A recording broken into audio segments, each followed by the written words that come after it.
Сәлем достар, бүгін біз сіздермен бірге мерейлі меркеге келдік. Табиғаты тамаша, ауа райы ерекше, тарихының өзі бір төбе мекен. Бірақ бүгінгі біздің саяхатымызға менің киімім ыңғайсыздық тудыратын сияқты. Келісесіздер ме? Ендеше кеттік.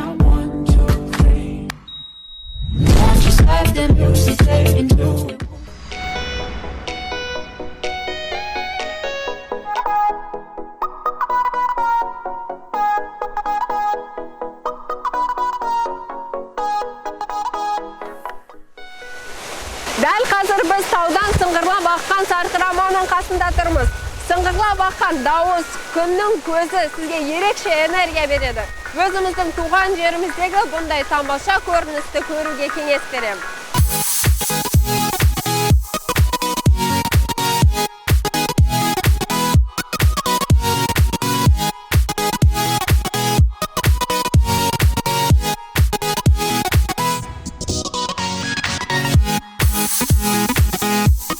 Үңгір жол бойынан 100 метр биіктікте орналасқан Меркі шатқалының құзар шыңында орналасқан. Бұл жерге автомобильмен келе алмаймыз, тек осылай жаяу ғана үңгірге көтерілеміз. Өздеріңіз көріп тұрғандай, Меркі жері мал жайылымына да жайлы.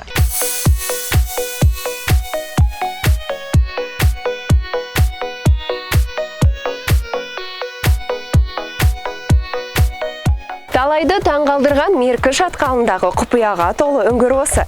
Ұзындығы 70 метр 7 бөлмеден тұрады. Сонау замандарда, жаугершілік заманда, қиын қыстау кездері бұл қарапайым халыққа пана бола білген. Дәл қазір бұл біз үшін тарихи мекен және ерекше табиғи құбылыс. Үңгірге кіруге мен шыны керек қорқып тұрмын, бірақ сіздер үшін тырысып көреміз. Кеттік, көрейік.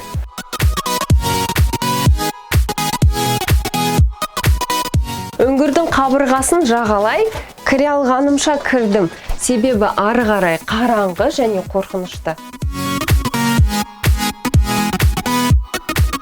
Меркі жерінде ат басын бұрмай кетуге болмайтын тағы бір мекен бар. Ол сыры ашылмаған, құпияға толы Көккөл мекені. Халық арасында Айдахар көл, Әулие көл деген атпен де танымал. Халықтың бұл көлге үрке қарауының себебі де жоқ емес. Көл маңында өткіншілер талай тылсым дүниелердің куәсі болған. Кейбіреулер мұнда Айдахар бар десе, енді бірі ол маңнан ақырған бураны көргендерін айтады. Ерекшелігінің бірі көл бетінде бір жапырақ қоқым жатпайды. Айнадай таптаса. Көлге еш арнадан су келіп құймайды, ағып кетпейді. Су деңгейі қысы жазы бір қалыпты сақтап тұрады. Көлдің тереңдігін әлі күнге дейін білмейміз. Себебі түбі жоқ. Бұл жолы да біздің сіздерге тосын сыйымыз бар. Қандай дейсіздер ме? Түсірілім тобы әлі ешкім ұшыра алмаған дронды Көккөл бетінде ұшырып, эксклюзив кадрларды сіздерге паш етеді.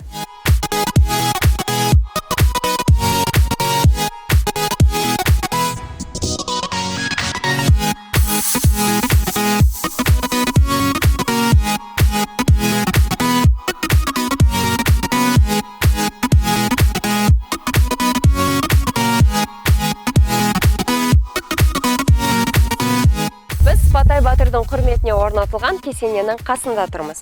1781 және 1860 жылдардың аралығында өмір сүрген Батырдың саналы 60 жылдық ғұмыры ел үшін күреспен өткен. 19 ғасырдың соңында Қоқан әмірлігіне қарсы қазақ халқының ұлт азаттық көтерілісінің қолбасшысы болған және халық арасынан қолдау тапқан.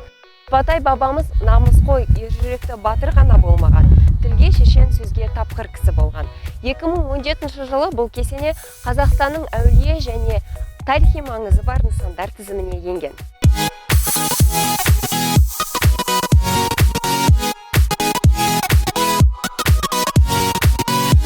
Ал біздің сіздерге сенсациялық жаңалығымыз бар. Эласматери мүйіз тұмсығы туралы естігеніңіз бар ма? Бұл ұзындығы 4 метр, биіктігі 2,5 метр, салмағы 5 тоннаға дейін болатын жануар. Маңдайында ұзындығы 1,5 метрден асатын мүйізімен ерекшеленеді. Эласматери мүйіз тұмсығының тоқпан жілігі Меркі ауданы Тәтті ауылында табылған. Қазір жергілікті музейде сақтаулы. Меркі ғажаптарынан қапы қалмаңыздар. Келіңіздер, көріңіздер. Көк тудың желбірегені, бақыттың елжірегені, қиыр арада қалған қазақтың